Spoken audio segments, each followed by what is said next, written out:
Bonjour à tous. Ça fait plaisir de vous retrouver, de vous trouver en tout cas, d'être ici à Chaumont. J'entendais un peu de bruit, mais... Ah, d'accord. Alors, je vous présente dans un instant Fabien Truong, François Bégodeau, qui sont là. Et vous connaissez mieux que moi le Salon du Livre de Chaumont. L'idée, c'est aussi, bien sûr, qu'il y ait à un moment donné, si vous le souhaitez, des questions venant de vous, que vous ayez lu ou pas leurs livres, bien entendu, que vous les connaissiez ou pas. Alors, il y a une thématique pour ce débat qui est le roman comme outil aujourd'hui de la cartographie, d'une cartographie du social, de la situation sociale. On va aller un petit peu au-delà de cette seule question qui est à travers deux écrivains qui sont ici, deux auteurs qui sont intervenus et qui décrivent aujourd'hui un état de notre société de façon différente, puisqu'on a un roman avec François Bégodeau, En guerre, et puis un essai, une enquête, un récit, c'est tout ça à la fois, avec Fabien Truong, Loyauté radicale, c'est à la découverte, et L'islam et les mauvais garçons de la nation, c'est le sous-titre de ce livre. Donc on a deux registres différents autour d'une question qui est, au fond, un peu la déconstruction sociale, en tout cas leur regard, et d'abord la description. Et une forme de déconstruction de soi aussi, face un élément qui est déterminant dans les deux livres, ça c'est un élément très frappant, c'est la violence. La violence sous des formes un peu différentes, une violence physique, une violence d'affrontement entre les individus, les sexes, les niveaux sociaux, les classes, les idées aussi bien sûr, et puis la violence la plus radicale pour le coup, évidemment à travers des événements qui traversent les deux livres, de façon différente, mais qui traversent les deux livres. C'est évidemment les attentats, c'est Charlie, mais c'est le Bataclan aussi. Alors c'est difficile de commencer précisément dès lors que vous n'êtes pas sur le même registre, par l'un ou par l'autre. Alors d'abord, les éléments communs de ces deux hôtes du Salon du Livre de Chaumont. D'abord, ils ont tous les deux été profs, enseignants. Prof d'économie, de sciences économiques en lycée, prof de français, hein, François. Aujourd'hui, Fabien est sociologue, chercheur, enseignant aussi en sociologie à l'université à Paris 8. Vous, François, vous êtes auteur, réalisateur, scénariste plutôt. Hein. On connaît Entre les murs, dont vous avez écrit le texte au départ, et puis vous vous êtes retrouvé pour Laurent Cantet face à la caméra. Bon. Et vous menez ces enquêtes aujourd'hui, et en particulier cette enquête, et je vais commencer par vous, qui concerne des garçons, en l'occurrence, 5 plus 1, des garçons que vous avez connus, parce que ça a été vos élèves, vos étudiants. Loyauté radicale, peut-être que vous pourriez... Alors oui, dans les éléments communs, j'ai oublié, ils ont fait du rock tous les deux, ou peut-être qu'ils en font encore. Punk metal même, si j'ai bien suivi, pour ce qui est de vous. Et c'est même un détail qui n'est pas anodin, parce que le Bataclan, vous allez y perdre, vous le racontez dans le récit, vous allez y perdre un de vos anciens ingénieurs du son. Alors, vous allez me dire, je commence tel un journaliste, ancien journaliste de télé, par le plus spectaculaire. Mais c'est parce que vous, dans vos récits-là, vous avez commencé par une situation étonnante, c'est que le 13 novembre 2015, vous repartez avec un collègue sociologue vers Grigny, cette cité de la banlieue parisienne qui n'a pas une très bonne réputation, dans l'Essonne, au sud d'Orly, et vous y allez commencer, poursuivre une enquête le jour même des attentats, de l'attentat du Bataclan. D'abord, quel était l'objectif que vous vous fixiez quand vous avez voulu écrire Loyauté radicale, Fabien Truong?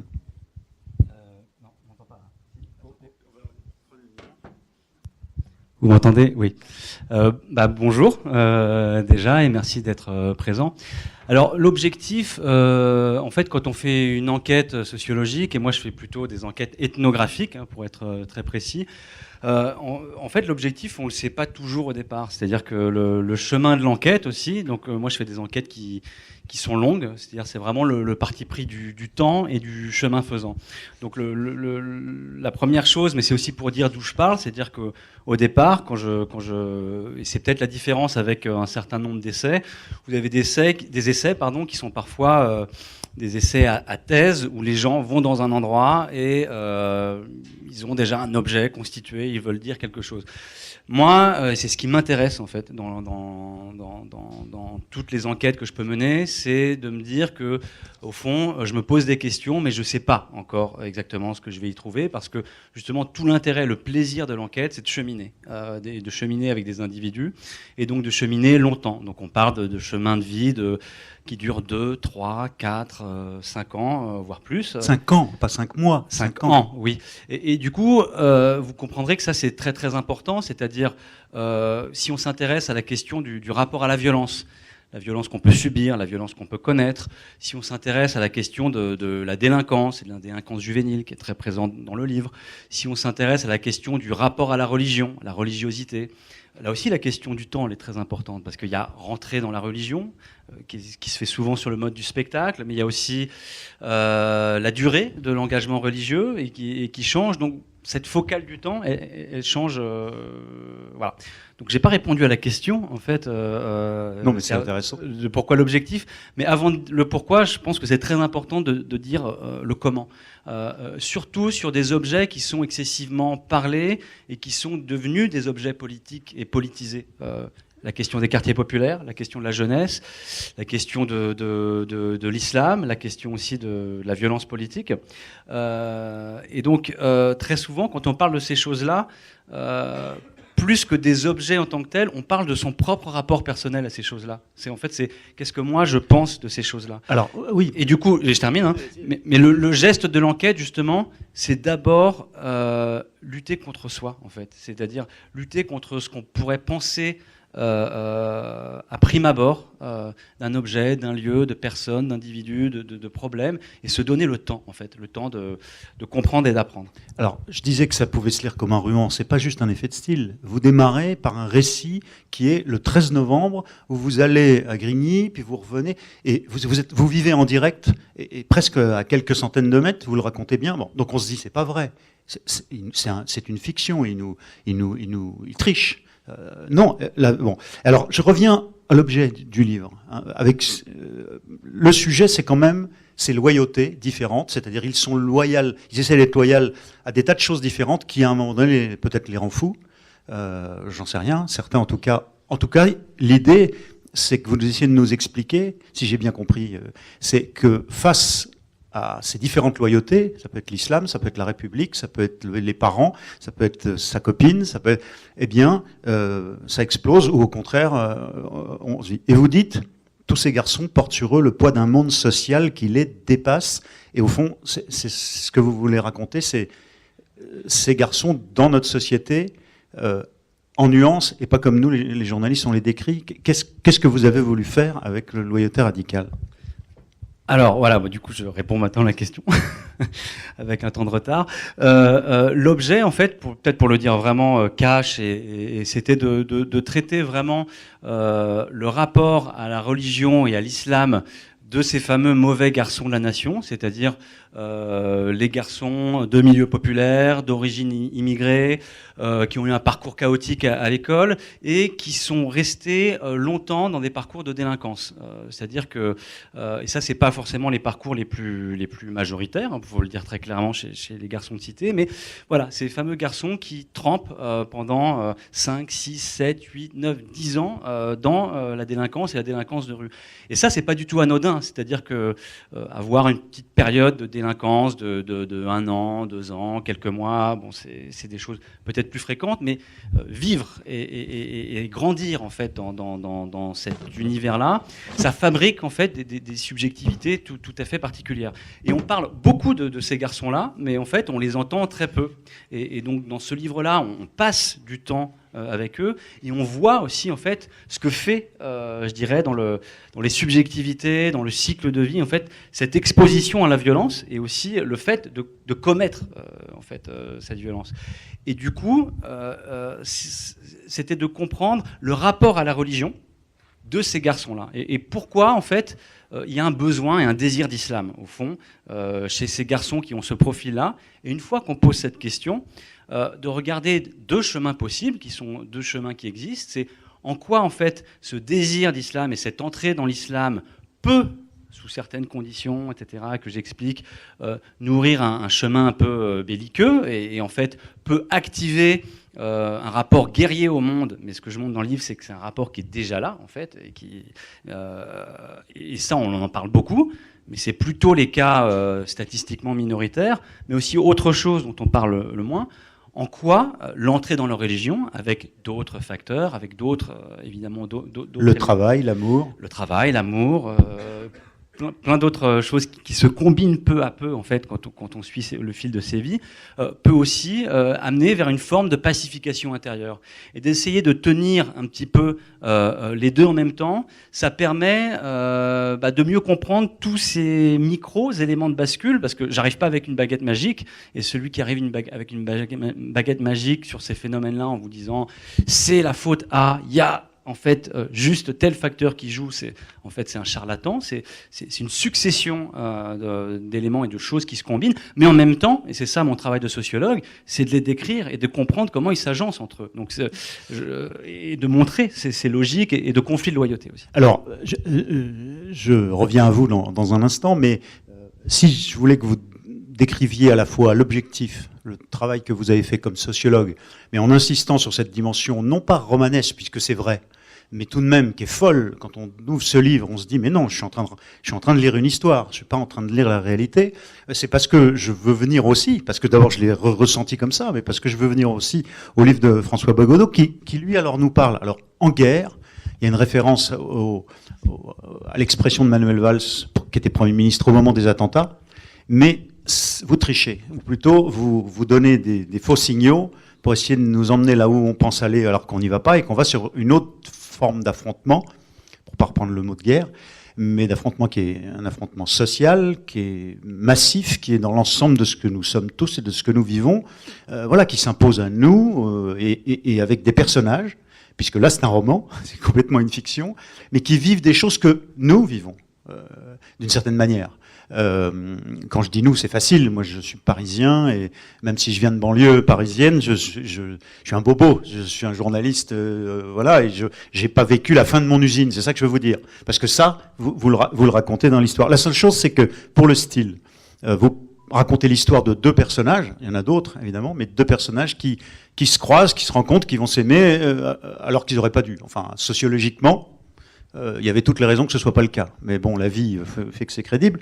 Et puis vous le faites, je lis ça parce que ça va donner une idée du style.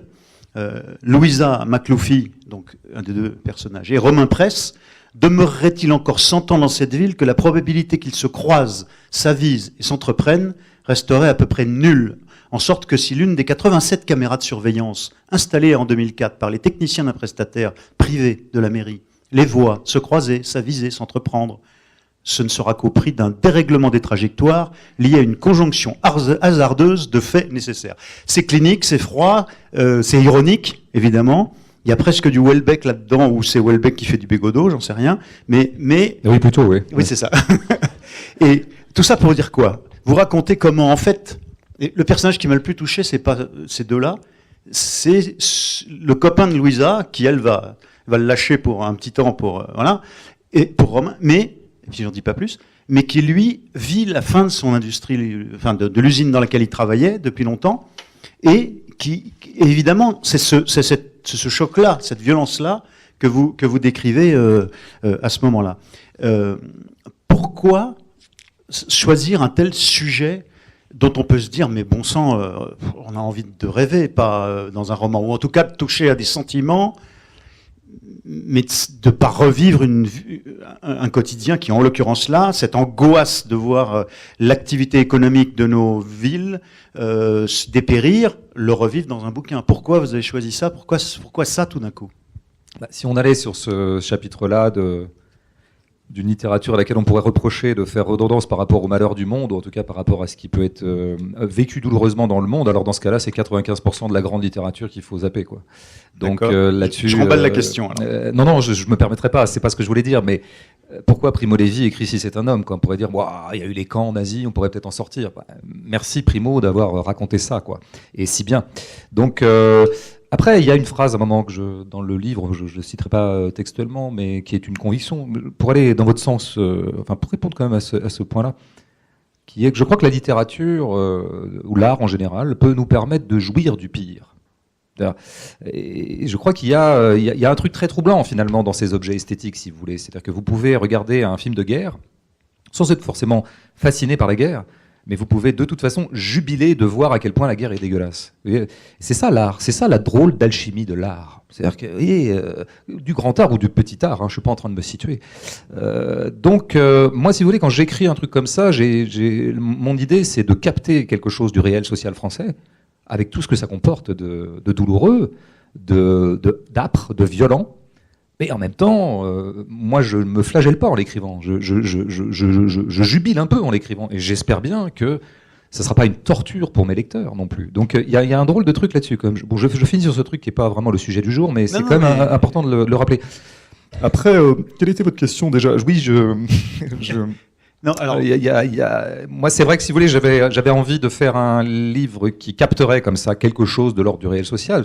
Bon, c'est une ambition que je ne suis pas le seul à avoir. C'est pas non plus très très nouveau dans l'histoire de la littérature. Mais oui, alors peut-être justement par rapport à, je dirais, la façon dont la sphère médiatique cartographie, en tout cas, donne idée de ce que serait le réel de la France des années 2010, par exemple. Il est évident que ce livre propose un changement de focale. Parce qu'évidemment, si des extraterrestres nous apparaissaient, débarquaient sur Terre après l'apocalypse en 2060 et retrouvaient des cassettes ou je sais pas quoi, des captations, des ordis, et qui voyaient, je sais pas, ils regarderaient les chaînes info de 2011 à 2018, et ils diraient, c'était ça le monde. C'est donc ça qui se passait dans la société française. Alors ils en tireraient une conclusion que ce qui se passait dans la société française et ce qui vraiment obnubilait les gens, ce à quoi les gens, 67 millions de Français, avaient affaire quotidiennement, c'était donc à l'islam terroriste. C'est ça qu'ils en déduiraient. Alors, ce qui peut être le travail de la sociologie ou du roman, de ce point de vue-là, dans le cas de Fabien, c'est de prendre ce sujet, de prendre exactement le même, effectivement, en tout cas la radicalisation, en tout cas la voie vers l'islam d'un certain nombre de jeunes garçons, et de le traiter autrement. Ça, c'est une première stratégie, disons, contre-culturelle ou contestataire. Il y a une autre stratégie qui a été la mienne, ça a été de changer totalement la focale et de reléguer à l'arrière-plan les attentats, donc ils vont en être question de temps en temps, mais comme un arrière-plan, et de remettre au premier plan ce que j'appelle la question sociale. Enfin, ce qu'on appelle la question sociale, et effectivement, de faire droit à ce qui me semble, désolé, mais ce qui me semble, ce à quoi ont véritablement affaire les gens qui habitent ce pays, quotidiennement. Quand ils se lèvent le matin, ils ont assez rarement affaire à un attentat ou à un djihadiste avec un poignard. Ça arrive, hélas. Trop souvent, hélas, mais ça arrive peu.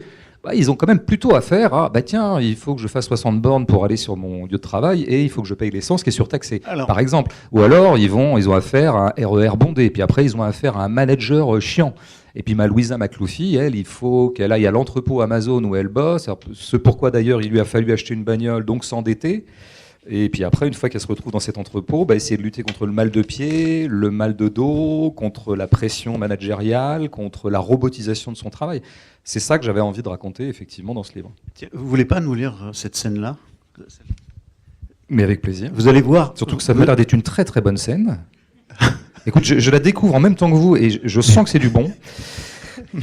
Vous allez vite comprendre pourquoi j'ai choisi celle-là, si vous êtes d'accord, François. C'est un nègre qui l'a écrit, donc je vais peut-être mal lire, parce que je connais mal ce... C'est de l'humour, évidemment. Le 29 décembre, la totalité des futurs licenciés, soutenus par des camarades retraités contents d'y retourner, prennent le contrôle du péage de l'A6 sortie Savigny.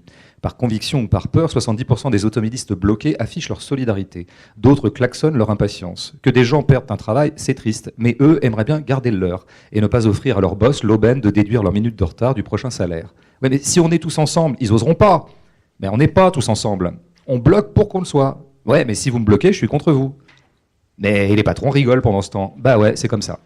Bon, vous voyez Effectivement, on voit la bien référence à l'actu. Vous avez inventé les gilets jaunes avant les gilets jaunes. C'est ça qu'on voit. On voit que c'est quand même un livre visionnaire, quoi. Enfin, je le oui. découvre. Oui. Alors non, je voulais évoquer ça parce qu'on est en pleine actu évidemment, mais il y a un point qui m'a passionné dans les deux livres, ça c'est un élément commun, c'est que l'un et l'autre, vous allez chercher ce qui est du domaine, le terme de lieu commun est péjoratif, donc je ne veux pas le prendre comme ça. De ce que nous, les journalistes, nous racontons, et qui est la perception globale que le public a, c'est-à-dire des idées qui sont des faits, les conclusions rapides qu'on en tire avec les gens qu'on invite, etc.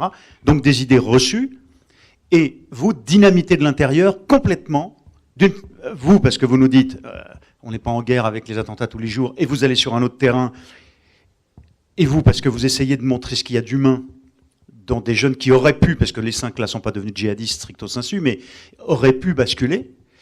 Ce qu'il faut aller chercher, ce qu'il faut écouter, ce qu'il faut regarder, l'un et l'autre, pour nous dire, mais regardez pas le monde de la même façon que ce que vous en offre, je dis volontairement les idées reçues, parce que je veux pas cracher dans la soupe.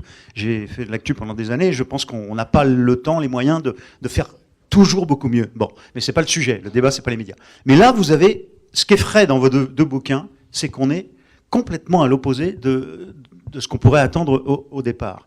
Et au fond, vous faites tous les deux soit un roman, soit tous les deux de la sociologie. Qu'est-ce qu'il y a de commun à vos yeux dans votre démarche ? Je vais commencer par répondre, après je laisserai la parole à Fabien, mais je pense qu'on a un argument pour nous qu'effectivement les journalistes n'ont pas toujours, souvent par manque d'argent, manque de temps. Je connais bien cette situation des journalistes qui est, bon, après ils sont parfois, comment dire, complices objectifs de la pénurie qui est la leur. Mais ça serait un autre débat effectivement. Nous avons un... Oui, bon, enfin, il y aurait plein de choses à dire sur le champ journalistique, mais bon, on a un argument. Le romancier a ça pour lui, c'est un travail un roman, c'est long. Quand un roman fait 150 pages, on considère que c'est un roman court. Donc, un roman, c'est 200, 300, 400, parfois 2000 pages. C'est long, donc on a le temps de déplier, on a le temps d'explorer, on a le temps de complexifier, on a le temps de... Bon, voilà. Fabien, en tant que sociologue conséquent, s'est donné le temps. Alors après, il faut aussi avoir la logistique il faut savoir se professionnaliser. Bon, c'est très bien.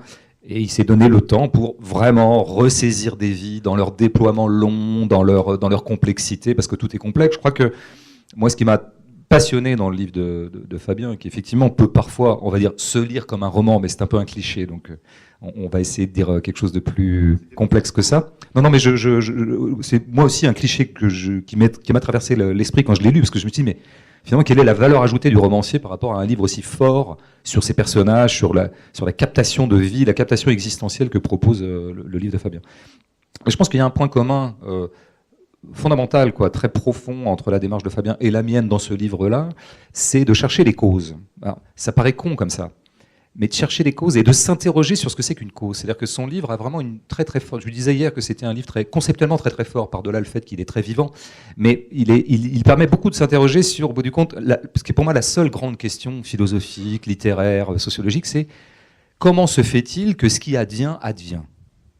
Comment se fait-il que machin qui est né, qui était un bébé, 30 ans plus tard, il est ça ? C'est quoi la généalogie d'un homme ou d'un individu, d'une femme ? C'est la question. Il n'y en a pas d'autre. Et alors, il arrive qu'on caricature terriblement le traitement de cette question par les sociologues.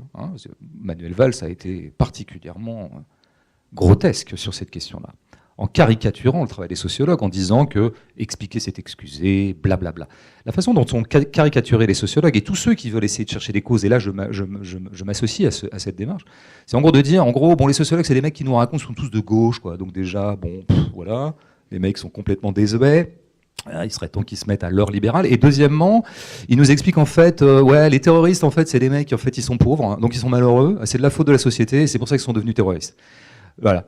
Et Fabien, en fait, il a écrit ce que je viens de dire là, mais il a mis 300 pages à le dire, Donc vraiment, c'était pas la peine pour dire des trucs aussi cons. Il n'y a pas un sociologue conséquent sur Terre qui est dans ce genre de débilité causaliste. D'ailleurs, Fabien en parle à un moment. Tu règles leur compte à une espèce de causalité sommaire comme ça, de sociologie. En revanche, là où moi je me retrouve totalement dans son bouquin, c'est que oui, il y a toute cause, comme nous sommes des sujets sociaux, si vous voulez savoir comment un X est devenu ce qu'il est devenu à 30 ans ou 60, alors la causalité, elle est sociale, au sens où les êtres humains sont des sujets hyper sociaux, absolument sociaux. Je termine de 2 phrases. Dans ce cas-là, il faut déployer la complexité des déterminations qui ont produit un homme. Et c'est passionnant comme question, parce que c'est riche, ça passe par plein de trucs. À un moment, il y a une citation de Mauss qui est super, quoi, qui dit comment une idée fait son chemin, comment ça chemine de façon tortueuse. Et voilà, une idée qui serait par exemple l'adhésion à l'islam, ce qui serait un peu une idée, une projection idéale, quoi. Et ben ça passe par plein de trucs, du plus anecdotique au plus structurel, des rapports parfois très affectifs et intimes à des choses évidemment macro-structurelles comme l'école, la structuration sociale des quartiers, etc. C'est compliqué. Donc la passion de la cause, c'est une passion géniale du moment qu'on l'envisage de façon complexe. Et j'ai terminé cette réponse évidemment beaucoup trop longue par rapport à des critères télévisuels. Ce qui est fascinant, et le défi qu'il vient de vous lancer, c'est que vous devez parler maintenant de son bouquin. Parce que là, il vient de parler du vôtre. Ah ben c'était l'unique objectif. Hein. Et j'espère bien qu'il va en dire du bien, sinon ça va mal se passer. Alors moi j'aime beaucoup l'idée de passion causale. C'est ce que tu dis parce que t'aimes beaucoup mon livre. Puis après t'aimes bien. Ton livre c'est après. L'idée de passion causale. Parce que passion causale, il y a 2 choses. Il y a voilà la recherche de la cause, mais aussi la passion. Et tu as parlé de jubilation. Et enfin c'est vrai que je l'ai peut-être pas dit aussi. C'est-à-dire que moi, si j'enquête aussi longtemps, c'est que j'y trouve aussi une forme de plaisir.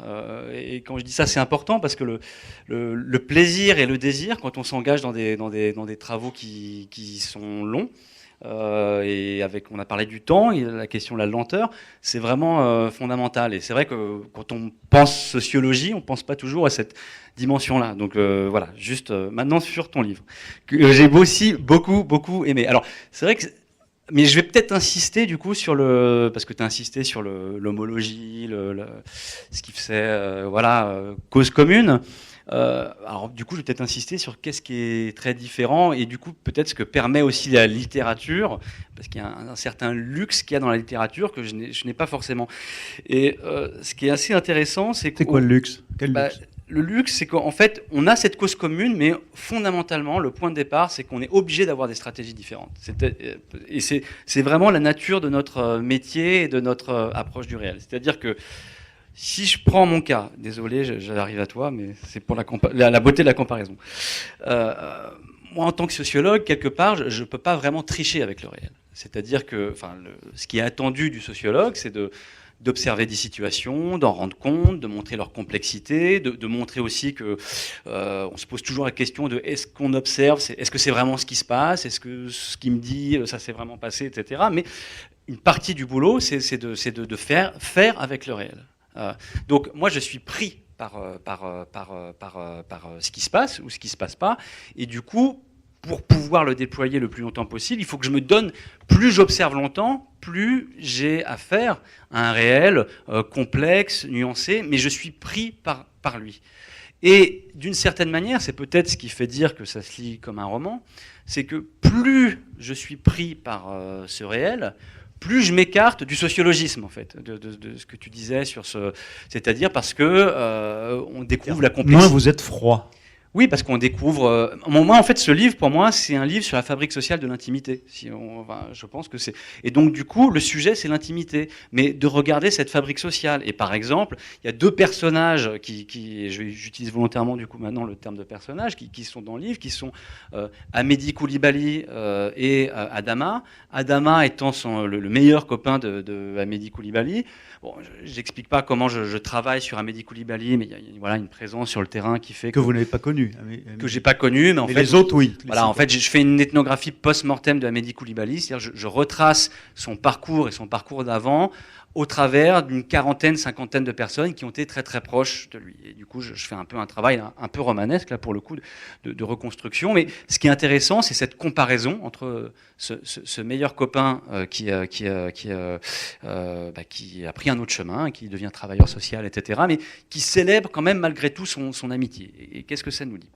Et plus je suis dans le réel, plus je suis dans cette intimité, dans quelque chose qui peut faire romanesque. Inversement, et maintenant j'arrive au livre de François. Alors, c'est complètement l'inverse en fait. C'est le départ inverse qui est jubilatoire dès le début. C'est-à-dire que fait François ? Comme il fait ce qu'il veut en fait. C'est le seul maître à bord. En fait, il part de l'inverse. Lui parle d'un accident. En fait, l'histoire du livre, c'est un truc qui n'arrive pas, ou qui n'est pas censé arriver. Donc un truc complètement fictionnel, c'est-à-dire effectivement ce Romain Presse qui a un peu tous les attributs du bobo de province, alors pas vraiment complètement super bobo, mais quand même. Et puis cette Madame Macloufie qu'on va découvrir au fur et à mesure. Et donc voilà, en fait ils sont pas censés. Alors quand tu dis qu'ils sont pas censés se rencontrer. Ils sont pas censés faire l'amour ensemble. C'est plus en ce sens-là. Devenir intime, c'est-à-dire avoir des moments d'intimité absolue, voilà, alors qu'ils viennent d'origines sociales différentes. Et donc, il démarre sur un truc où il a cette liberté de création, donc c'est le point de départ inverse. Et moi, mon chemin, et c'est ça qui m'a fasciné dans ton livre, c'est-à-dire qu'en fait, il y a plein de petites leçons de sociologie, toutes les 3-4 pages, mais qui sont un peu pensées à l'envers. C'est-à-dire que, donc c'est comme si on faisait un chemin inverse, c'est-à-dire que moi je pars des grands agrégats, du réel, de l'âpreté du réel aussi, et puis du coup on va découvrir voilà, toutes ces micro facettes de l'intime, etc., mais en restant sur la question de la causalité, puisque c'est bien ça qui m'intéresse in fine. Et François, c'est l'inverse, c'est qu'au départ on se dit, bon bah voilà, il va s'éclater, il va se faire plaisir, et puis en fait, plus l'accident est ténu d'une certaine façon, plus on retrouve pas à pas, mais par myriade un petit peu comme ça, des petits éléments causaux, et finalement on se rend compte que, bah, voilà, comme tu l'annonces dès le début, hein, c'est une forme de hasard nécessaire, c'est-à-dire que, et c'est presque comme si on avait un peu cette, et du coup je suis très heureux de cette rencontre parce qu'on se connaissait pas jusqu'à hier, donc vraiment c'est, mais comme si on avait un petit peu cette j'ai l'impression au point de départ, avant le geste de l'écriture, une sorte de commune fraternité dans l'appréhension, et voilà, dans le geste de vouloir gratter en dessous, en fait. C'est-à-dire que, au fond, je pense que lui comme moi, on est voilà, saturé par tout ça. Il y a une réaction par rapport à ça, mais en fait, la stratégie, elle est complètement inversée du fait de nos positions de départ. Et enfin, il y a quand même dans les deux, c'est-à-dire dans le roman de François, et il le dit pas comme ça, mais c'est ça qu'il décrit en racontant une histoire humaine de ces trois personnages que sont l'ancien copain ou le copain de Louisa et Romain. Bon, très bien, l'usine qui ferme, etc. Bon, et puis leur rencontre, et puis une agression, enfin bon, plein de choses. Quand il décrit ça, et vous, quand vous essayez d'aller chercher les racines de situations psychologiques dans lesquelles se trouvent ceux qui vont construire une intimité, une vie, une copine, etc.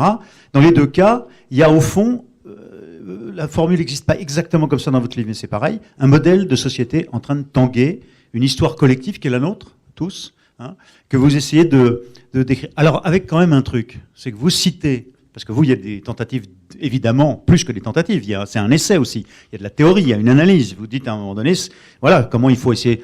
Vous citez quand même un personnage, une philosophe, pour reprendre son expression qui s'appliquait à Eichmann quand même, c'est-à-dire au nazisme, une réalité, parce que là, on pourrait nous dire, ils sont bien gentils ces messieurs, mais enfin, il y a derrière eu quand même Charlie, le Bataclan, on parle de gens qui sont morts, on parle tout de même d'une réalité, dans notre société qui est en train de tanguer, il y a eu ça, puisque c'est un peu votre matière aussi pour ceux qui, pas les vôtres, mais ceux qui ont fini par y aller, c'est ce qu'on appelle, ce que vous citez Hannah Arendt, c'est la banalité du mal, c'est-à-dire, au fond, et il y a des ressorts psychologiques là-dedans, parce que ce que vous expliquez, c'est que cette banalité, finalement, c'est une façon de se protéger pour faire des choses dont l'objectif, c'était quand même de se reconstruire, de garder de la dignité par rapport à soi-même. C'est complètement fou, mais c'est ça. Oui, et puis en fait, d'anoblir cette banalité. Parce qu'en fait, sur cette question de la banalité de la mort et de la banalisation de la mort, c'est dans la vie de ces garçons et de ces jeunes garçons, ces fameux mauvais garçons de la nation, la mort, elle est déjà là, elle est omniprésente. C'est-à-dire que, en fait, tous les garçons qui sont dans ce livre, ils ont tous perdu, quand ils avaient la vingtaine, des copains qui sont morts de mort brutale, violente, complètement illogique par rapport au cycle de vie.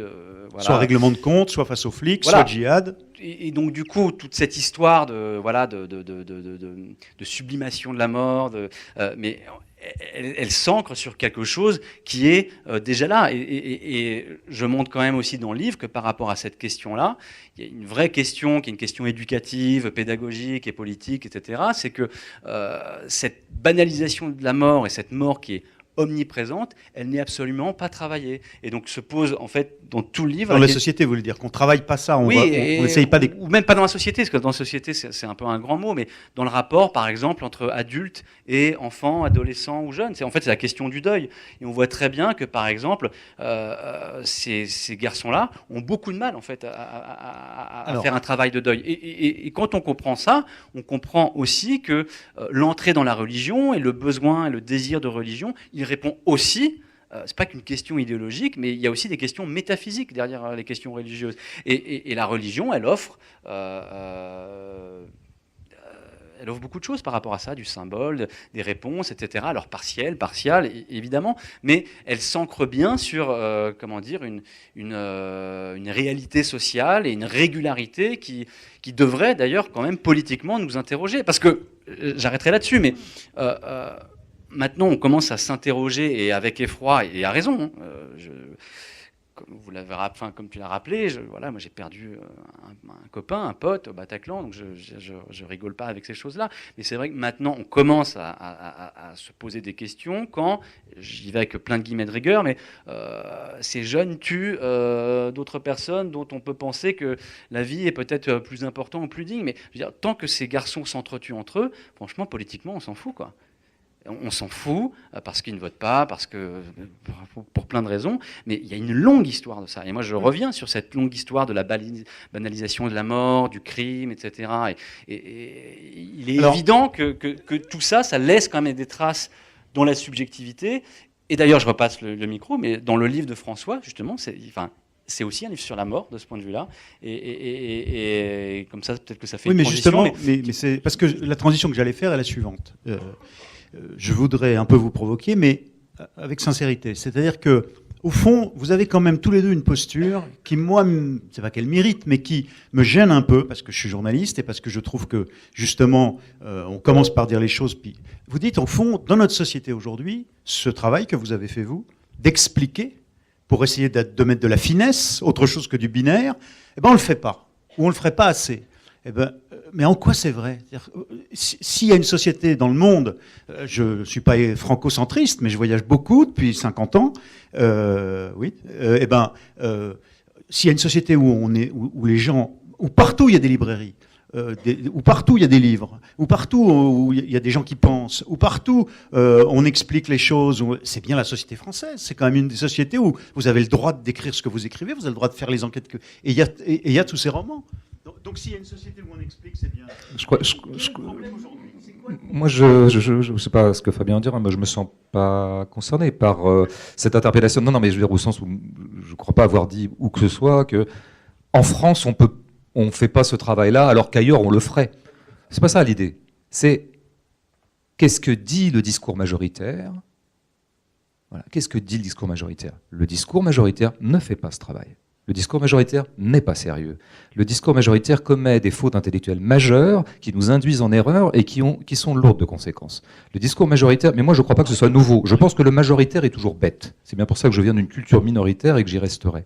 En revanche, énormément de sociologues, de chercheurs, de philosophes, d'intellectuels, d'écrivains, d'artistes, de cinéastes, de musiciens font le travail, produisent du sens, produisent du discours, produisent de l'intelligence. Beaucoup de collectifs, sans parler des artistes ou des intellectuels, beaucoup de collectifs produisent de l'intelligence collective. Simplement, cette immense nébuleuse, cette myriade d'initiatives, d'intelligence, de production d'intelligence reste totalement hors des radars de la perception majoritaire. Mais ça, c'est pas nouveau et je ne m'en plains même pas. Moi, je m'en fous. Je suis content, je suis minoritaire, j'aime les cultures minoritaires et j'ai de quoi manger jusqu'à la fin de mes jours. Mais il faut bien savoir que nous sommes effectivement, quand vous sortez d'un livre, je vais prendre un des penseurs que je préfère en ce moment, de Frédéric Lordon, et que vous allumez votre télé et que vous avez un débat sur, disons, pourquoi est-ce qu'on en est arrivé au djihad ou pourquoi est-ce que... Oui, enfin, il est invité, et puis il a très clairement pas le temps d'exercer la complexité de son intelligence. C'est pas pour rien qu'il écrit des livres de 300 pages, et c'est pas pour rien que moi j'en écris aussi, puis d'autres tout aussi éminents, et beaucoup plus même.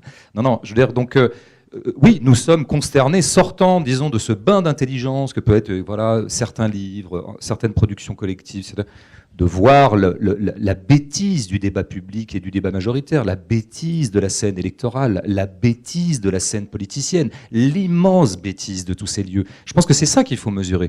En revanche, effectivement, je crois qu'il y a vraiment une vraie ébullition intellectuelle, une vraie ébullition subversive, une vraie ébullition contestataire en France, en Italie, en Europe, dans d'autres pays du monde. Il n'y a pas de problème. Ça dépend sur quoi on se branche, quoi. Mais c'est vrai que la scène majoritaire, je pense qu'elle est bête par nature. Elle s'est d'autant plus abêtie depuis quelques années. Ça c'est vrai que je la trouve de plus en plus consternante. Oui, en fait, je suis un peu sur la même ligne. C'est-à-dire que la question laisserait penser qu'on serait dans une position un peu victimaire en disant vous parlez, on n'a pas le droit au chat. Enfin, c'est pas. En fait, moi, d'ailleurs, quand je fais mes enquêtes de sociologie, c'est pas pour produire du contre-discours. Alors, mécaniquement, forcément, ça produit par rapport à cette question du majoritaire et du minoritaire une forme de contre-discours, mais c'est pas mon intérêt en fait. Quand vous êtes, c'était ça l'enjeu de la question. Oui, mais quand vous êtes sociologue. Mais non, mais parce qu'en fait, quand les problèmes sont mal posés depuis le départ, moi, ça m'intéresse pas de répondre à une question qui est mal posée. C'est-à-dire que en tant que sociologue, moi, je vais sur d'autres questions. Donc, voilà. Donc, en fait, c'est pas non, mais ça. tu parlais pas de Thierry, là, je veux dire. Non, c'est ça qui fait marrer les gens. Qu'il n'y ait pas de malentendu. Non, mais du type islamisation, islam pour ou contre, mais c'est pas ça la question. Enfin, la question, c'est alors. Évacuer cette question, ça ne veut pas dire qu'il n'y a pas de problématique, il n'y a pas de question de rapport à la violence, etc. Mais c'est de se demander pourquoi en fait on se pose ces questions et qu'est-ce qu'il y a derrière cette question du vernis. Donc c'est ça qui m'intéresse. Alors après, comme François a très bien dit tout ça, je ne vais pas revenir là-dessus, mais peut-être aussi une autre chose, et pour sortir aussi du discours de la plainte, c'est de montrer aussi c'est ce à quoi je m'attache aussi dans mes travaux, de montrer aussi des parcours complètement invisibilisés, parce qu'on n'est pas là non plus aussi pour que pour se fouetter le dos, etc. Tout à l'heure, je prenais l'exemple de Amédi Adama, ce couple qui est très prégnant dans le livre. On peut choisir de regarder Amédi, et c'est ce que vraiment j'ai essayé de faire en allant un petit peu vraiment en deçà des enquêtes journalistiques qui avaient été faites sur la question qui, pour le coup, n'était pas trop mal. Parce que Amédi Coulibaly, pour plein de raisons que j'explique dans le livre, en fait, c'est quelqu'un qui a laissé beaucoup de traces. Il y avait un besoin de reconnaissance, etc., etc. Et donc, pour le coup, c'est vrai qu'il y a eu des papiers journalistiques qui étaient plutôt pas mal faits parce qu'il y avait des traces. Moi, ce qui m'a intéressé, un peu comme un historien, c'est les traces d'avant, en fait. C'est toutes les traces qui avaient un peu disparu et qu'il a fallu travailler dans un peu un travail sur l'oralité, etc. Mais donc, on regarde Amédi Coulibaly, et genre, je dis Amédi, c'est pas par sympathie, mais parce que dans le livre, je choisis de l'appeler Amédi, de le mettre au même niveau que les autres garçons. Et c'est vraiment pas donc j'insiste là-dessus, je voudrais pas être mal compris, hein, c'est pas par empathie ni mais c'est voilà pour le mettre à ce niveau. Alors, mais on peut choisir aussi de regarder Adama.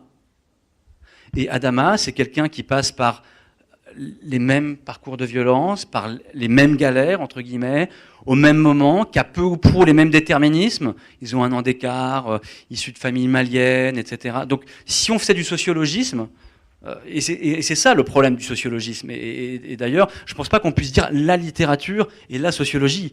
Moi, j'ai plein de collègues sociologues avec lesquels je trouve que leur façon de travailler est un problème. Mais du coup, ce que je veux dire, c'est que si on avait juste une vision sociologiste, Adama, Amédi, entre guillemets, vous prenez les mêmes grandes variables, les mêmes causes devraient produire les mêmes effets. Et en fait, c'est pas ça qui se passe. Il se passe tout un tas d'autres choses un petit peu plus fines qui échappent au grand radar, mais qui permettent aussi de montrer que quelqu'un comme Adama, qui a eu un parcours très très cabossé, qui a subi beaucoup de violences, qui en a commis beaucoup, aujourd'hui il est papa, aujourd'hui il est éducateur, aujourd'hui il regarde vers l'avenir, et malgré tout, en fait, il a quand même trouvé une place dans cette société, et ça on n'en parle jamais, par exemple. On ne voit jamais ces parcours-là, donc ça aussi, c'est montrer autre chose. Et voilà, je voulais insister là-dessus parce que...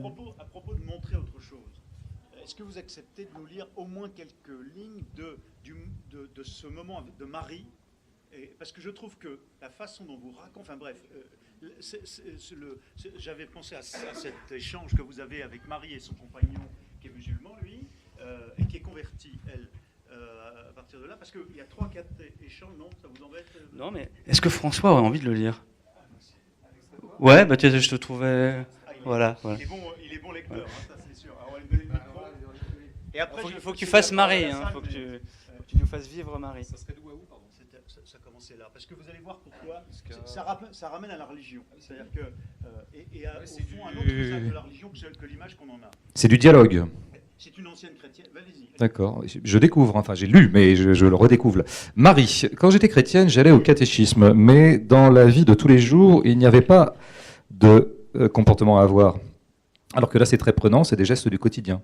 Le matin, quand on se réveille, on doit se laver 3 fois le visage, 3 fois la bouche, c'est une hygiène de vie au quotidien. J'aime bien ce truc. J'ai bien aimé ce passage. Tariq, ouais, on jette pas le pain, par exemple, c'est péché. Marie, par exemple, avant mes cheveux, je les jetais quand je les brossais. Maintenant, je les brûle ou je les jette dans les toilettes. J'évite qu'ils traînent partout. Rire. On ne sait jamais. Rire. Fabien, mais tu fais quoi avec? Rire. Marie, rien, je les jette. Rire. Mais je les laisse plus en apparence dans une poubelle. Tariq, ouais, c'est plein de petits gestes du quotidien. Genre jeter du pain, c'est péché. Refuser de donner à manger à quelqu'un, c'est péché. Quelle que soit la religion, si on l'aide pas, c'est péché. Marie, on s'améliore dans notre comportement. Tariq, c'est le comportement du prophète, comme on dit. Fabien, tu vis une vie meilleure en fait. Marie, voilà, c'est ça. Je fais un accent banlieue un peu. Hein. Interprétation acteur studio. Déjà, je t'ai porté sur l'aide des gens. Je suis aide-soignante quand même. Non, ça marche pas, c'est un peu raciste. Ça m'apporte un plus. Tariq, cracher par terre, c'est péché. Il y a le réchauffement de la planète aussi. Marie, je jette jamais rien par terre, mais ça, je le faisais avant. Rire. Je déteste ça. Et aussi, quand je finis mon assiette, il reste jamais rien dedans. Je sauce jusqu'à la fin. À chaque fois, Tariq, il me dit que c'est sunna de faire ça. C'est pas bien de laisser même une miette de pain dans l'assiette. Fabien, ah bah tu vois, je fais ça aussi, mais je suis pas musulman. Rire, parce que Fabien est végétarien en fait. Non, c'est pas parce que tu es végétarien que tu fais ça, c'est parce que tu n'aimes pas gâcher. Voilà, oui, en fait, Fabien est radin. Tariq, ah ouais, bah chez nous c'est écrit, ça nous fait des bons points. Rire. Et je lis aussi ce qui suit. La systématisation du perfectionnement, c'est plus compliqué. Ouais, non. Non mais moi je voulais qu'on mesure à quel point, en mettant en scène Marie cette convertie. Vous montrez à quel point pour elle c'est vécu, non pas comme souvent on dit les jeunes d'origine chrétienne qui se sont convertis, c'est encore pire que bon, enfin bref. L'image que vous montrez là, c'est plutôt qu'au contraire, c'est un élément structurant de leur vie à tous les deux, puisque c'est un couple aujourd'hui, avec une exigence de vie qu'on peut avoir connue. Moi, ma grand-mère m'a enseigné au caté, comme catho, parce que c'était un principe, et tout le monde dans notre société, ce qu'on fait plus aujourd'hui, mais que les miettes, non, même les miettes. Bon, donc c'est pas si vieux, c'est la même culture, tout ça, c'est au fond. Et eux, ça les structure comme ça. Ils n'utilisent pas l'islam pour pouvoir défier notre société et être arrogants et nous agresser. C'est ça aussi que vous racontez. Bah oui, en fait, pour le dire très simplement, il y a ce que ça témoigne d'un vrai besoin, en fait. 1, d'avoir des valeurs, et 2, de s'y tenir, malgré tout, envers et contre tout, et à des valeurs qui vous dépassent. Et donc, en fait, c'est une forme de besoin de transcendance. Et ce besoin très très fort, en fait, il nous dit rien de l'islam. Il nous dit de notre propre société et de son incapacité politique et morale à produire, en fait. Donc, en fait, c'est un livre sur le capitalisme. En tout cas, sur notre société, ça c'est sûr. Alors, je me tourne, il y a 2 micros, donc il nous reste 25 minutes, un petit peu moins. Si certains d'entre vous, on me dit que oui, il y a peut-être des questions dans la salle, ça peut être un témoignage, ça peut être, vous n'êtes pas obligé de poser une question, mais si vous avez envie de réagir, alors monsieur, je vous en prie, levez-vous peut-être, on va vous donner un micro, parce que comme ça, ce sera plus simple. Et puis dites-nous à qui vous posez la question, si vous voulez bien, ou aux deux, j'en sais rien. Je vous en prie. Bonjour. Ouais, c'est mieux. Oui, juste une petite question par rapport à la question de l'islam. Elle s'adresse aux deux, hein, il n'y a pas une priorité. Qu'est-ce que vous pensez du discours qui est parfois tenu sur le fait que l'islam est une jeune religion, de telle manière qu'elle n'aurait pas atteint un degré de maturité ou ce genre de choses? Parfois, on entend ce type de discours, donc j'aimerais savoir un peu ce que vous en pensez. Est-ce qu'il y a une autre... Est-ce que c'est pas une forme d'ethnocentrisme? Enfin, voilà, je sais pas. Merci. Est-ce qu'il y a une autre question, une autre réaction, témoignage, si c'est... Oui, madame et monsieur ici. Voilà. Comme ça, mademoiselle, voilà. Je vous en prie. Oui, bonjour, merci d'être venu à Chaumont. J'ai deux questions en fait pour les deux personnes qui sont là. Je vous en prie. Fabien Truong, il a terminé son intervention, ça m'intéresse beaucoup, en disant en fait mon livre c'est un livre sur le capitalisme. Donc j'aimerais bien que vous développiez, que vous nous expliquiez pourquoi vous pensez ça. Et l'autre question, ça y est, j'ai un trou de mémoire. Si elle vous revient. Ah oui, oui. on parlait, vous avez beaucoup parlé là entre vous du discours majoritaire, du fait que M. Bégodeau disait la scène majoritaire est bête par nature. Et alors j'essaye de penser en même temps que je parle, c'est un peu compliqué. En quoi le fait de choisir, en tant que sociologue, entre guillemets, j'ai le petit bout de la lorgnette, quoi. Vous parlez de l'intimité, de quelques personnes, d'aller dans la complexité, etc. En quoi ça nous permet d'avoir une analyse justement systémique, parce que vous dites, je fais un livre sur le capitalisme c'est un système. Donc ça paraît un peu décousu ce que je dis, mais ça va être lié. Non, mais je finis ma question. Allez-y.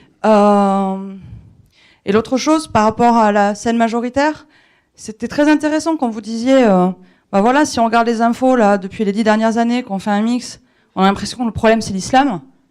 Et je trouve ça super intéressant de prendre les choses par un autre bout. Et la vraie question c'est pourquoi, quand on regarde les infos depuis 10 ans, on a l'impression que le problème c'est l'islam. Je pense que la vraie question qu'on doit se poser, c'est ça. Ça sert qui? Ça sert quoi? Voilà. J'aimerais bien avoir votre point de vue là-dessus. Merci. Et une troisième intervention ici, monsieur au premier rang.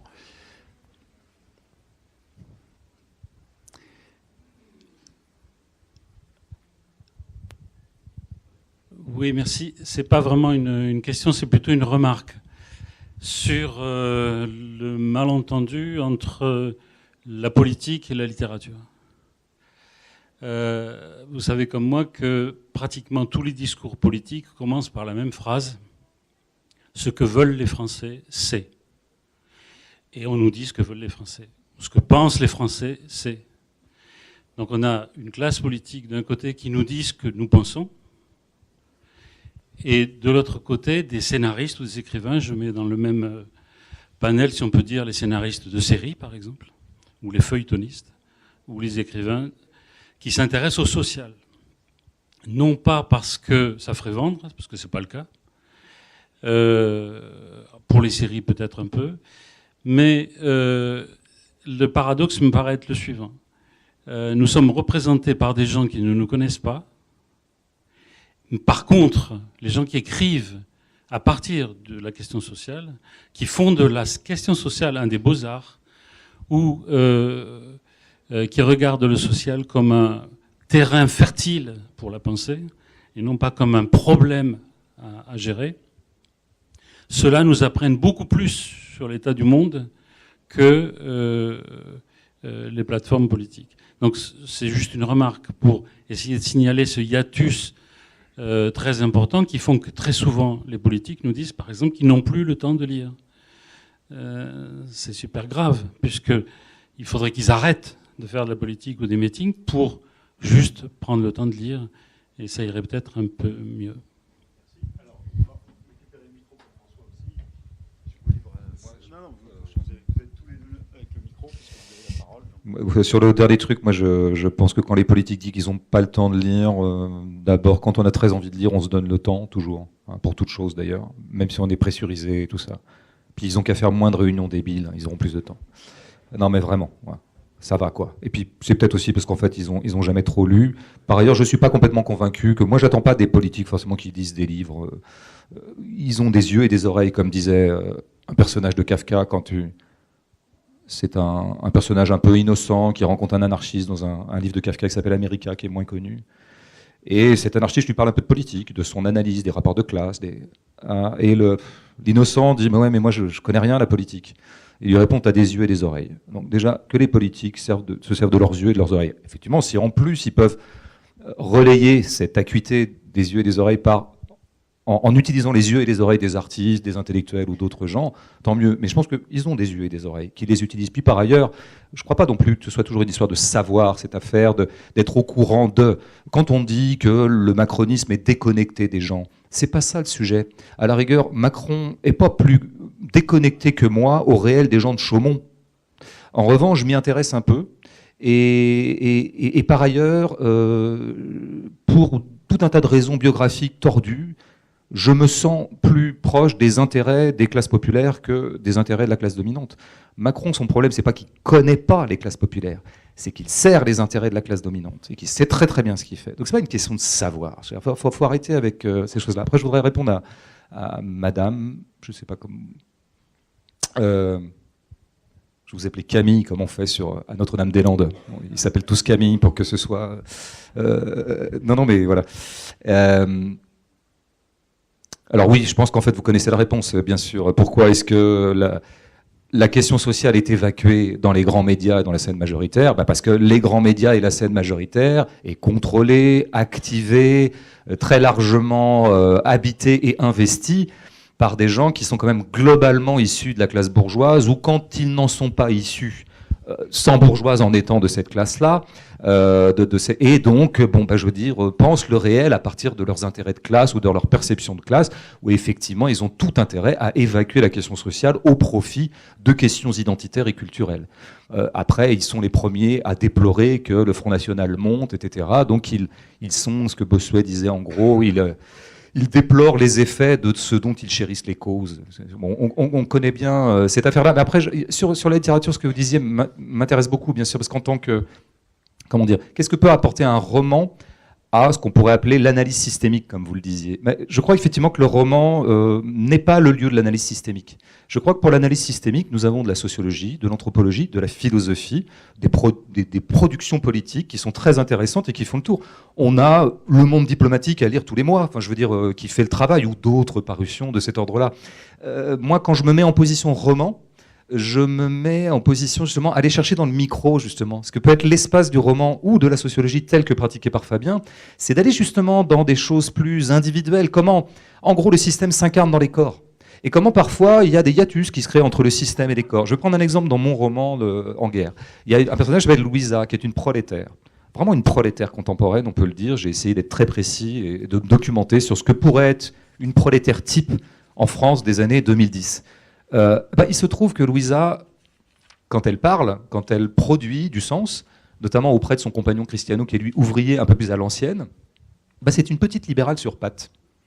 Oui. Et il y a une contradiction, on pourrait dire qu'on connaît bien d'ailleurs, dans une certaine gauche radicale, entre ce que devrait être le discours de Louisa par rapport à ses intérêts bien compris de prolétaire et ce qu'est son discours.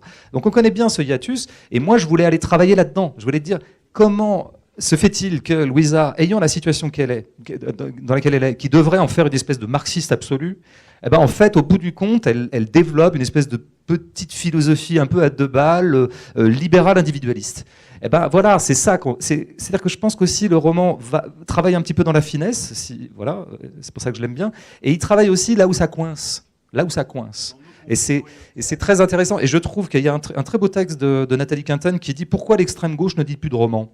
Et je vous y renvoie parce que c'est très intéressant, parce que Nathalie Quintane, qui est une écrivaine que j'adore, qui est à la fois d'extrême gauche et qui croit à la littérature, mais elle constate que beaucoup de gens dans la gauche radicale ne lisent plus de romans, et elle constate que beaucoup de gens qui sont assidus en littérature ne sont pas de gauche radicale. Et moi, évidemment, ça m'intéresse un peu ce débat pour des raisons qu'on pourra comprendre. Et elle dit qu'une des raisons pour lesquelles l'extrême gauche, je reprends ces termes à elle qui sont un peu spectaculaires, ne lit pas de romans, c'est que précisément, parfois, ils ont la gauche radicale a tendance à prendre les livres comme, comment dire, il faut que ce soit utile pour la lutte. Et je pense que si on se met en position, je lis pour que ce soit utile pour la lutte, alors effectivement, c'est pas la peine de lire de la littérature. Parce que la littérature, elle est utile pour l'intelligence, pour la finesse, pour la captation d'analyse, pour la captation analytique, mais elle va plutôt là où, en fait, moi j'écris des romans, si vous voulez, avec ce qui me pose problème à moi en tant que assez proche d'idées radicales, etc. Là où ça coince. Je pense que c'est très important, ça. Et donc, effectivement, il y a eu un article, d'ailleurs, venant de la gauche radicale sur En guerre, qui a été un des rares articles négatifs sur ce livre.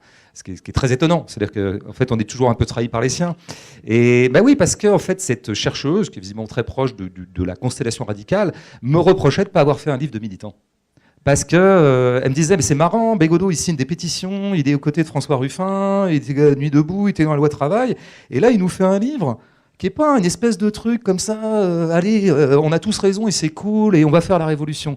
Ben ouais, en fait, François, il a essayé de faire un livre de littérature. Et donc, du coup, ça le rend moins performant d'un point de vue militant. Donc pas binaire, sensible. Alors, des questions sur le système aussi, votre vision, l'islam.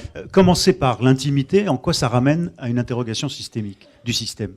Oui, alors juste pour rebondir, mais en 2 minutes, je pense aussi qu'il n'y a rien de pire que la sociologie militante aussi. Enfin, voilà, c'est 2 espaces et ces 2 points de vue qui... Enfin, pour des raisons différentes, hein. Ça se recoupe pas avec la littérature, mais je pense que vraiment ça se recoupe pas avec la sociologie aussi. Alors déjà, pour répondre à monsieur qui posait la question de est-ce que l'islam est une réunion... Alors c'est pas du tout ça, c'est des questions de salon, enfin on s'en fiche quoi. Mais par contre, et c'est pas du tout... Pourquoi on s'en fiche? Parce que nous, on est baignés dans cette... Non, mais quand on te dit est-ce qu'elle est jeune, c'est jeune par rapport à quoi? Donc c'est par rapport à mes référents, donc en général par rapport à mes référents d'une autre religion, et cette comparaison historico-anthropologique, enfin, on peut y aller sans fin et on n'a pas la réponse au fond, et c'est parce que c'est pas la bonne question. Donc, mais par contre, votre question me fait rebondir sur quelque chose. Vous avez parlé de l'islam comme religion jeune. Ce qu'on observe dans le livre, c'est que cette religion, elle est jeune pour ces garçons-là. Et ça, je voudrais insister un petit peu là-dessus. C'est-à-dire que la vulgate un peu culturaliste, c'est de dire ils sont baignés dans cet islam, etc. Et en fait, pas du tout.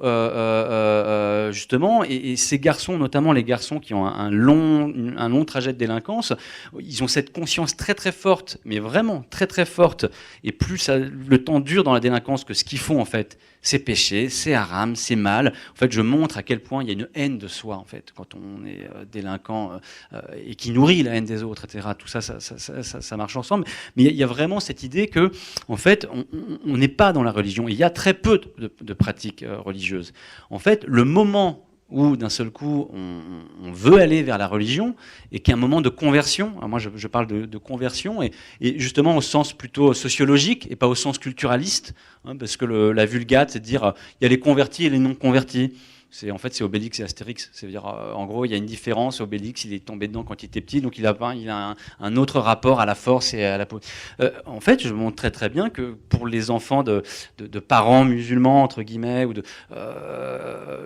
il y a une entrée dans la religion qui se vit sous le mode de la conversion.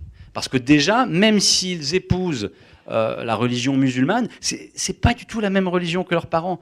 Et en fait, ils vont pas du tout chercher la même chose parce qu'ils n'ont pas les mêmes problèmes à résoudre avec le fait d'entrer dans la religion. Et c'est parce que justement, c'est une religion qui est jeune pour eux, entre guillemets, qu'ils sont dans... Et ce moment de la conversion, je dis que c'est le moment du spectacle aussi. C'est un moment où on en fait trop, c'est un moment où on se fâche avec beaucoup de monde, c'est un moment où on est dans l'effervescence, dans une forme d'outrecuidance. Alors le problème justement avec les discours médiatiques, c'est que le discours médiatique, il sait très très bien capter le spectacle, puisqu'il fonctionne lui-même sur la logique du spectacle. Et c'est typique le type de reportage où on a sur... c'est très facile de faire parler un jeune qui est dans ce type de phase-là et d'avoir quelques images, quelques mots très rapides quand on vient dans une après-midi. Ça, on sait très bien le capter. Mais ce qui est intéressant, c'est de voir ce moment comme un moment, et après j'explique dans le livre qu'il y a ce moment de reconversion, etc. Et justement, la force de Daesh, la force de Daesh, c'est de produire quoi? Ce que j'appelle dans le livre un imaginaire politique flottant. Et cet imaginaire politique flottant, il faut bien comprendre que c'est un imaginaire politique. Et ça, il faut se le mettre dans le crâne parce que ça devrait nous interroger aussi sur notre modèle politique. Mais il est flottant, c'est-à-dire qu'il marche parce qu'il est décontextualisé. Et il marche parce qu'en fait, il cherche à entretenir ce moment du spectacle et de la conversion dans la tête de ces jeunes garçons. Et d'une certaine manière, l'attentat et l'attentat suicide tel qu'il est pratiqué aujourd'hui, c'est-à-dire filmé ou auto-filmé, c'est le summum en fait de cette spectacularisation voilà, du rapport au monde. Alors voilà. Pourquoi c'est un film sur le capitalisme? C'est la question. Oui, et, capitalisme et le rapport entre micro et macro. Je vais partir de peut-être un ou deux exemples micro et remonter, comme ça je vais essayer de répondre à deux questions en une. Quand on s'intéresse voilà, au quotidien, et c'est un des sens du titre, loyauté radicale, c'est-à-dire que on dépeint souvent les quartiers périphériques comme le monde des autres, un monde qui aurait ses propres lois, toute la thématique du ghetto, etc. etc. En fait, moi, c'est plutôt une posture radicalement différente, pour le coup. Ce que j'essaie de montrer, c'est le continuum, c'est-à-dire que c'est évidemment des univers qui sont traversés par tout un tas de problèmes et qui ne sont pas les problèmes du centre, mais qui sont en lien avec le centre. Et du coup, d'analyser la périphérie, c'est une manière de voir la problématique du centre de manière exacerbée. Je vais m'expliquer avec le micro. Par exemple, la réalité quotidienne de ces jeunes qui restent dans la délinquance et qui restent longtemps. En fait, ils sont pris par la logique du présent perpétuel. C'est-à-dire, on monte un coup, et puis un autre, et puis on a ce projet-là, etc. Moi, j'ai été frappé, par exemple, quand j'ai voulu décrire le quotidien de ces jeunes-là, la littérature sociologique qui m'a le plus servi et qui était la plus pertinente pour comprendre en fait leurs contradictions, c'était pas la littérature culturaliste sur la délinquance ou sur l'islam, etc. C'était toutes les enquêtes sérieuses de sociologie sur le supermanagement et sur le néo-capitalisme 2.0, les questions de cité par projet, etc. Et on voyait à l'envers en fait que toutes les qualités qui vont faire que vous allez durer en fait dans ce type de business sont exactement les mêmes qualités que comment dire que entreprise. Oui, au niveau financier, c'est ça. Voilà, sur vraiment l'idée du néo-management et le truc du présent perpétuel et un projet qui emmène un autre projet, etc. Et ce que ça provoque dans les contradictions, en fait, dans les subjectivités, voilà, on a toute la littérature sur le burn-out, etc. C'est exactement la même chose, sauf qu'il y a un peu une double peine chez ces garçons-là, c'est qu'en plus, ce qu'ils font, c'est illégal. Donc, ce qui rajoute... et donc, quand on voit ça, ça nous fait un gros focus sur la question du capitalisme. Et d'ailleurs, alors ça, c'est un cas assez minoritaire, que j'ai pas trop traité dans le livre, mais que j'ai beaucoup vu, c'est-à-dire que le peu de cas de garçons qui ont réussi à faire de l'argent, à thésauriser et à réinvestir dans du légal, en fait, c'est des gens qui très très vite s'en sortent hyper bien. Parce que en fait, dès lors qu'ils sont dans le légal, ils ont déjà toutes les qualités, toutes les dispositions, toutes les ressources pour gérer des équipes. Et en fait, très très vite, ça bascule très rapidement dans le je fais de l'argent et je profite bien du système. Et comme là, je suis dans la légalité, c'est super. Donc voilà, ça nous dit beaucoup de choses sur ce système capitaliste. Après, sur le lien aussi avec la politique, est-ce que le fait de regarder du micro peut nous... oui, je vais donner un exemple, et je ne voudrais pas faire du monocausalisme, mais sur le cas de Hamedi Coulibaly. Il y a un élément qui avait été vu un petit peu par certains journalistes, parce que c'était un fait qui était très important pour lui, et j'essaye d'être court. En fait, à 17 ans, il a perdu son meilleur ami qui est mort. Ils étaient ensemble, ils étaient en train de voler des mobylettes.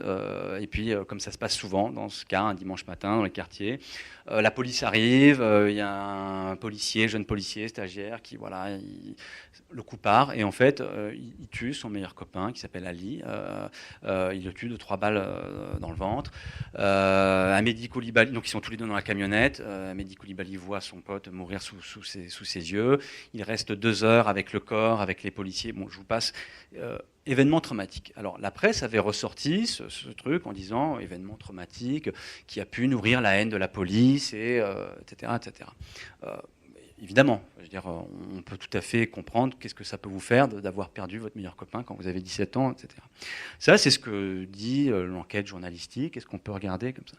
Si on fait une enquête ethnographique un petit peu plus, enfin, telle que je l'ai fait, moi je me suis interrogé sur son rapport au deuil, à la famille, etc. etc. Bon, je vous passe tous les détails, croyez-moi sur parole, mais en fait, ce qu'il a taraudé à Mehdi Coulibaly, en plus évidemment de la haine de la police, hein, qui est très, très présente, en fait c'est la haine de soi. C'est-à-dire que ce qui se met en place juste après cette mort-là, c'est que lui, il est persuadé qu'il aurait dû partir à la place de Ali. C'est-à-dire, il n'y a pas que la perte d'un être proche, mais c'est qu'il vit la chose comme ça, parce qu'il se sent coupable, aussi parce que Ali venait d'avoir un permis cariste, il était en train de s'en sortir, et puis là, ils font la connerie du dimanche, et puis voilà, ça se termine mal. Et puis, il a une dette, c'est un livre sur la loyauté, du coup, il a une énorme dette vis-à-vis de la famille, vis-à-vis des sœurs. Mais il a cette haine de soi. Et donc, il grandit en permanence avec cette haine de lui-même. Bon, je ne veux pas dire que c'est le seul facteur monocausal qui explique que, mais allons maintenant à la question politique.